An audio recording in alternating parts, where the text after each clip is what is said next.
Hi, everybody. This is Silvio Canto in Dallas, Texas on Monday, June the 5th. And welcome to our commentary. Just a quick heads up tonight, Monday, we will be recording our weekly podcast called The Week in Review with our friend Bill Katz, the editor of Urgent Agenda. That podcast will be available later today in the early evening hour Central Time, so you'll have a chance to catch it. Bill, of course, the editor of Urgent Agenda. And we talk once a week about the issues of the week. And of course, today we'll be talking about a lot of stories. One of them is the story of Joe Biden's age, not just the fact that he's 80 years old, the fact that he's looking older than that and acting even older than that. And I think a lot of people are concerned. They're very concerned, and they're not just Republicans. Okay, this is not really a partisan issue.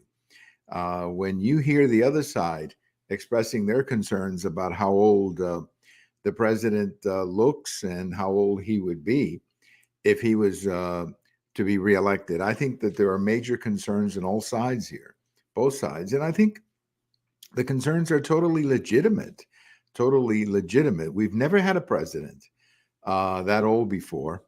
And it's not just the fact that he fell down the other day. I think that fall can be exaggerated and politicized, and I have not done that, nor should anyone do that. I mean, anybody can fall down going down steps. That can happen. It's happened to me.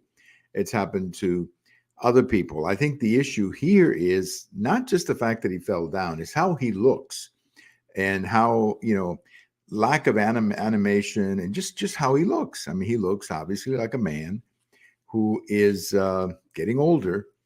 And do you want to have somebody like that at 3 o'clock in the morning when you got to make a tough call as president? I don't think so. I don't think so. Remember that 3 o'clock in the morning ad that Hillary Clinton ran against Barack Obama back in 2008? That ad, pretty effective, as I recall. That ad actually had to do with his ability to be president or his lack of experience. That's what that ad was all about. But when you're talking about President Biden in this day and age, what concerns me is not his experience. He obviously has a lot of it and has been around for a long time. What concerns me is how alert and able he's going to be if he has to suddenly make a decision. It doesn't matter whether it's 3 o'clock in the morning or 11 o'clock in the morning or 4 o'clock in the afternoon. How alert is he to make a decision like that? I think it's a legitimate question. It's a legitimate question. And the truth is that we're not the only ones asking that. The Democrats are asking that. But unfortunately, nobody on the other side wants to call on him to let's say, not resign, but deny or at least say that he's not running for reelection. I think that's going to happen, by the way. I do believe that sometime by the spring of next year, he will make a decision not to run for reelection. What happens to the Democrats? Your guess is as good as mine, because there's so many directions they can go. And none of them, frankly, are very attractive, beginning with Vice President Harris. So President Biden, is he getting too old? I think a lot of Americans are starting to say, yes, he is getting too old. We had a video last night that we recorded with our friend Alan Wall.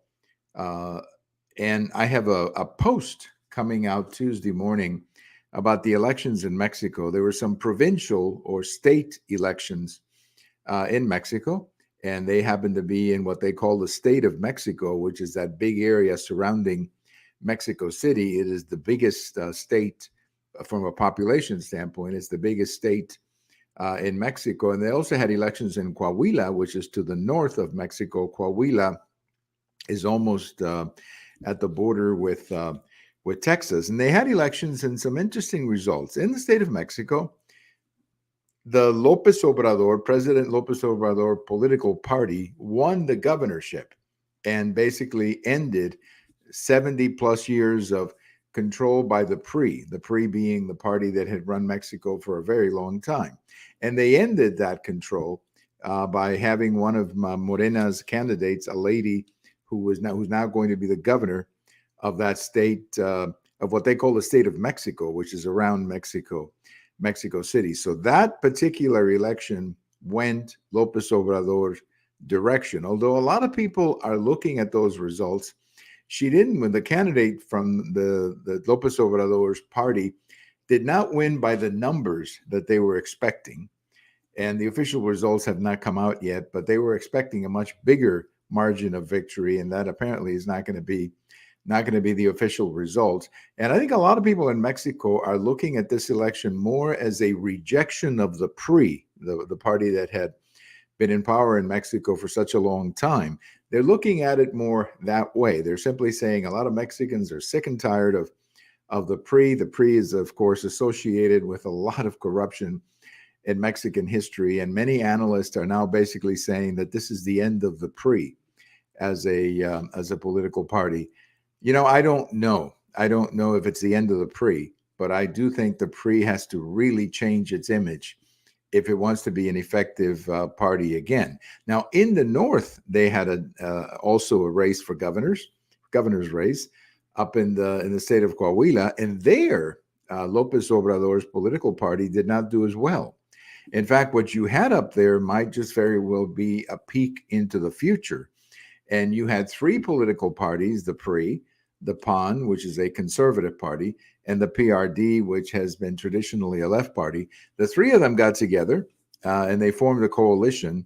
And the candidate of that coalition was elected easily the next governor of Coahuila. Now, that I think is an interesting, as I say, sort of a look at elections future, because I think a lot of Mexicans may be looking at that coalition and saying, this is the way that we can elect a president in 2024. We'll see. It's always too early to tell and too early to make these conclusions. But clearly, it was a good night for President Lopez Obrador because they won the governorship of the Estado de Mexico, which is the biggest state, but not a good night in Coahuila, a state in the north where, they've had a lot of problems with security and all of that as well. So, where this goes from here, I don't know. I still think that President Lopez Obrador is a very divisive figure in Mexico. And if his political party wants to win in 2024, because Lopez Obrador cannot run for reelection in Mexico. In Mexico, you get 1 6-year term and that's it.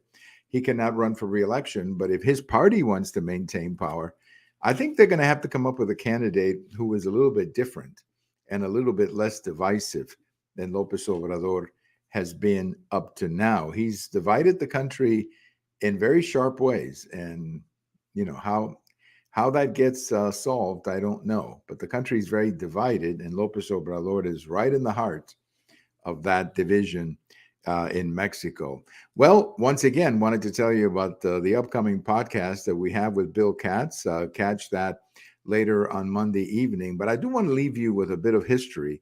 It was on this day in 2004 that we learned about President Reagan passing away. Of course, President Reagan had been ill for quite some time. He had been out of the public view for probably 10 years. And, even though he was a very influential figure in the Republican Party, we had not seen him campaign or do anything like that. I don't even think he made any campaigns or even public appearances, frankly, over the last 5 or 6 years because of his physical condition. But he passed away on this day in 2004, was given, of course, a presidential funeral. And I think in that funeral, you saw the great affection that the American people had for Reagan. And the reason that Reagan was popular is not because everybody agreed with everything that he did or his policies. I think the reason he was popular is because there was a sense that he was a leader, that he was a man who made tough decisions, but he made them with the best interest of the country at heart. I think everybody knew that Ronald Reagan was basically pro-American and pro-USA, and that his decisions would come from that kind of a mindset. So when he passed away, if you remember, he was given an incredible funeral, as most presidents do. But in this case, you could just sense, you could just see in the crowds that showed up not only at the funeral in Washington, but throughout the country and in California when he was laid to rest at the Reagan Library. You could see the affection that there was for this man, Ronald Reagan, who was the 40th president of the United States. He was born in 1911, passed away in 2004, and served as president of the United States from 1981 to 1989. And when he left office, he was very popular, and he was very popular throughout his presidency, again, because he was a great communicator and a man who I think most Americans regarded as the right man for the times back in the 1980s, following the presidency of Jimmy Carter and all of the problems that we had back then. In many, many ways, and I'll leave you with this, in many, many ways, the country could use another figure like Ronald Reagan coming into the presidency in 2025, a man with that kind of not just popularity, but that kind of leadership skill that Reagan had. The country could really use that. And I really hope, whether it's Trump or whether it's DeSantis on the Republican side, that that's what we get. We get a Reagan-esque type figure, a man who can bring people together, make us laugh, but also make some tough decisions if that's the case. Thank you for listening. Thank you for watching. This is Silvio Canto in Dallas. Don't forget our podcast later today, and we'll talk to you later. Bye-bye, everybody.